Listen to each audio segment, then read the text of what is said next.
every year, roughly 805,000 Americans have a heart attack. And for people over 60, the odds don't just go up, they skyrocket. But here's the part nobody talks about. Nearly 1 in 4 Americans over 65 lives alone. No spouse in the next room, no kids down the hall, just them. And when a heart attack hits at 2 a.m. with no one around, what you do in the next 60 seconds determines whether you live or die. To understand how dangerous this really is, you need to see the numbers. And they're worse than you think. The average age for a first heart attack is 65.6 for men and 72 for women. That means if you're watching this and you're over 60, you are squarely in the danger zone. Between ages 55 and 64, about 9% of adults have heart disease. Jump to 75 and older, and that number nearly triples to 24.2%. But the death rates tell the real story. Between 55 and 64, about 900 per 100,000 people die from heart disease. By 75 to 84, that number explodes to over 4,300. And after 85, it hits 14,285 per 100,000. Now layer this on top. People who live alone have a 32% higher mortality risk after a cardiac event. For men specifically, living alone doubles the risk that a heart attack kills them. And a study tracking heart failure patients over 5 years found survival was 60% for isolated patients, compared to 79% for those with social contacts. And here's what makes this even scarier. Somewhere between 22% and 60% of all heart attacks are completely silent. No dramatic chest clutching. No collapsing to the floor. The person feels tired, maybe a little nauseous, maybe some jaw pain. And they shrug it off as getting old. That split screen right there is the difference between life and death. Because most people are waiting for the Hollywood version. And while they're waiting, their heart muscle is dying. But the real question is, what actually happens inside your body when a heart attack starts? And that answer is more terrifying than you'd expect. The moment a heart attack begins, a blood clot blocks one of the coronary arteries feeding your heart. Oxygen-rich blood can't get through, and your heart muscle starts starving. Within 20 to 30 minutes, heart muscle cells begin to die. Not weaken, not slow down. Die permanently. By 80 to 90 minutes, the damage is accelerating fast. The longer the blockage stays, the more muscle you lose. And heart muscle doesn't grow back. Within 6 hours, nearly all the affected areas of the heart could be completely destroyed. By 12 hours, the damage is irreversible. This is why doctors call the first 60 minutes the golden hour. Treatment within that window can actually halt the heart attack and prevent measurable damage to the heart muscle. Miss that window, and you're looking at permanent disability or worse. But there's another clock running at the same time.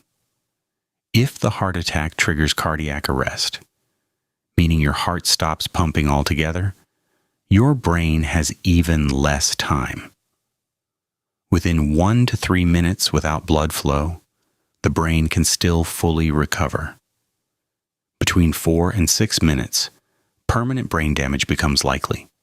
Beyond 6 minutes, you're looking at severe brain damage or death. And now consider this. The national average EMS response time is about 7 minutes. In urban areas, 90% of calls get a response within 9 minutes. But in rural areas, the average stretches past 14 minutes. Nearly 1 in 10 rural calls waits almost 30 minutes for help to arrive. If you live in a rural area and you're alone when a heart attack hits, those numbers should terrify you. However, there are things you can do right now that dramatically change the math. And the first one involves something almost everyone gets completely wrong. Here's what kills people. They think they'll know when they're having a heart attack. They won't, especially after 60, and especially if you're a woman. Heart attack symptoms look nothing like what you've seen in movies. For women over 60, 40% don't feel chest pain at all during a heart attack. Instead, they get hit with fatigue, nausea, shortness of breath, and pain in the jaw, neck, shoulder, or back. One study found that 70.7% of women reported unusual fatigue more than a month before their heart attack. Nearly half had sleep disturbances. These are symptoms most people would blame on stress, the flu, or just aging. Men over 60 are more likely to get the classic chest pressure, but even they can experience symptoms that feel like indigestion, a sore back, or just feeling off. And this is where it gets really dangerous. Heart attacks don't always come out of nowhere. Many of them send warning signs days or even weeks ahead. Imagine this. 3 weeks ago, you started waking up at 4 a.m., exhausted for no reason. Your jaw's been aching on the left side. You figured you needed a new pillow. Last week you got winded walking from the couch to the kitchen. You blamed it on the cold you had last month. 2 days ago your chest felt tight for about 10 minutes while you were watching TV. It passed, so you forgot about it. That wasn't a pillow problem. That wasn't a cold. That was your heart sending distress signals for 3 straight weeks. And you ignored every single one. Now here's the part that should scare you. The night it finally hits, it doesn't feel like a heart attack. It feels like bad heartburn after dinner, pressure in your chest, maybe some nausea. You reach for the antacids. They don't help. 10 minutes pass, 20 minutes. You're still not sure? And while you're debating whether this is serious, your heart muscle is dying at the rate of 1 billion cells per hour. Even experienced emergency doctors can't always tell heartburn from a heart attack just by examining you. They run tests to be sure. So if you're over 60 and you feel persistent chest discomfort that antacids can't fix, stop debating. Call 911. Let the professionals figure it out. Now let's say it happens. You're alone and you're pretty sure this is the real thing. What you do next is the difference between living and dying. This is not negotiable. Before you take any pill, before you unlock any door, before you do anything else, you call 911. Get them on the line and tell them you think you're having a heart attack. Give them your address clearly. Stay on the phone. And whatever you do not get in your car. A heart attack can knock you unconscious with 0 warning. If you pass out behind the wheel, you don't just die, you take someone else with you. Wait for the ambulance every time. The reason 911 comes first is because EMS can start life-saving treatment the moment they reach you. They can check for dangerous heart rhythms. They can treat cardiac arrest on the spot. And they can radio ahead to the hospital so doctors are prepped before you even roll through the doors. A hospital that knows you're coming can have the catheterization lab ready and cut critical minutes off your treatment time. After you've called 911 and told the dispatcher what's happening, chew, don't swallow, chew a regular 325 milligram aspirin. Chewing it gets the medication into your bloodstream faster. The aspirin helps prevent the blood clot from getting bigger. But there's a catch. Only do this if a doctor has previously told you it's safe or if the 911 dispatcher tells you to. If you're allergic to aspirin or have a bleeding disorder, skip this step entirely. If you can do this without too much effort, unlock your door or open it. EMT should not have to break down your door to save your life. Those extra seconds matter. If you can't get to the door safely, don't force it. Stay on the phone with 911. Paramedics have the legal authority to break in if your life is in danger. This is the one most people get wrong. Do not lie flat. Lying down makes everything worse. It puts pressure on your diaphragm, makes fluid build up in your lungs, and strains your heart even more. Instead, sit on the floor with your back against a wall and your knees bent. Think of a half-sitting position. This keeps your airway open, protects you if you lose consciousness, and prevents aspiration if you vomit. Being on the floor also makes it easier for responders to start CPR if you go into cardiac arrest. That's the protocol.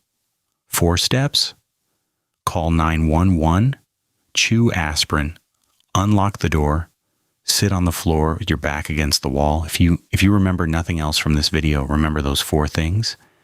But there are things people try during heart attacks that don't just fail to help. They can get you killed. And the worst part is, these myths are everywhere.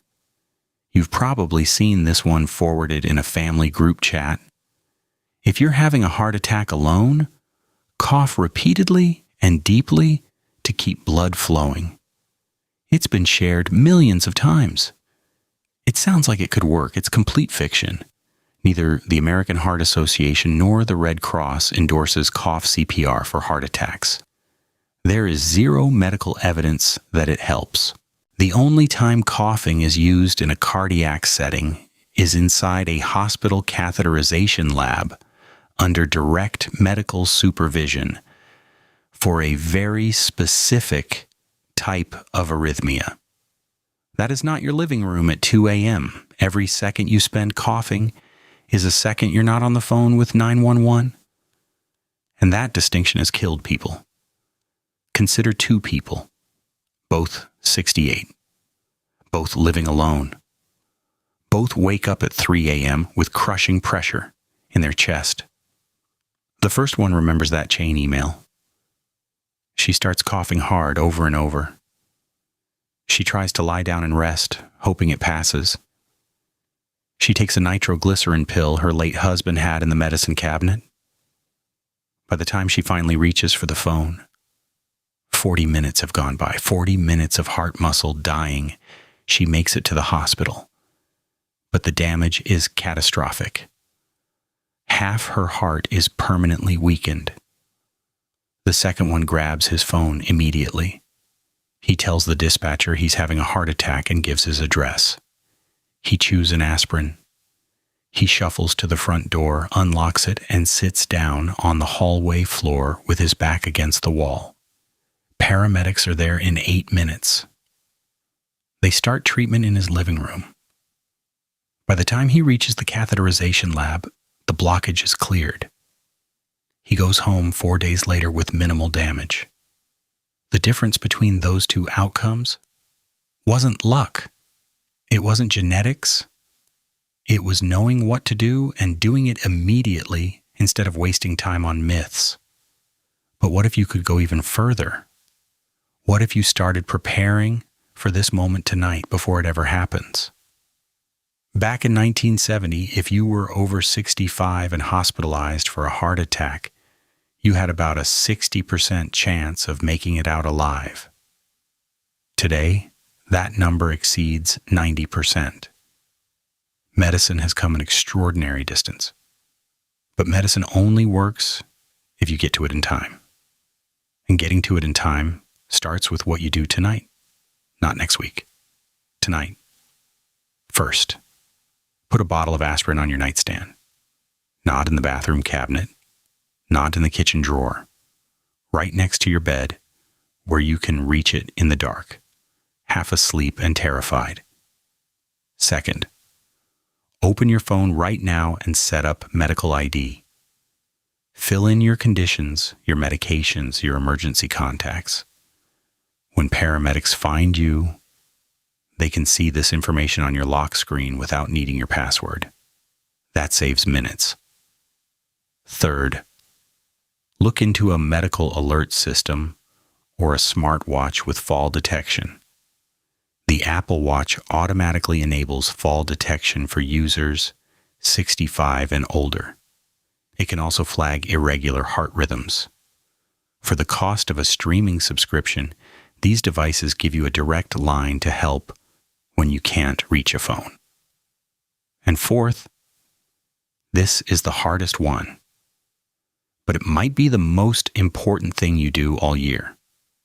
Walk next door, hand your neighbor your spare key, look them in the eye and say, "If I don't answer my door by 9 a.m., something is wrong. Use this." That conversation is uncomfortable. It means admitting to yourself and to someone else that you're vulnerable. But that key and that sentence might be the reason you're alive next year. Know the signs, have a plan, and do the homework. Think of one person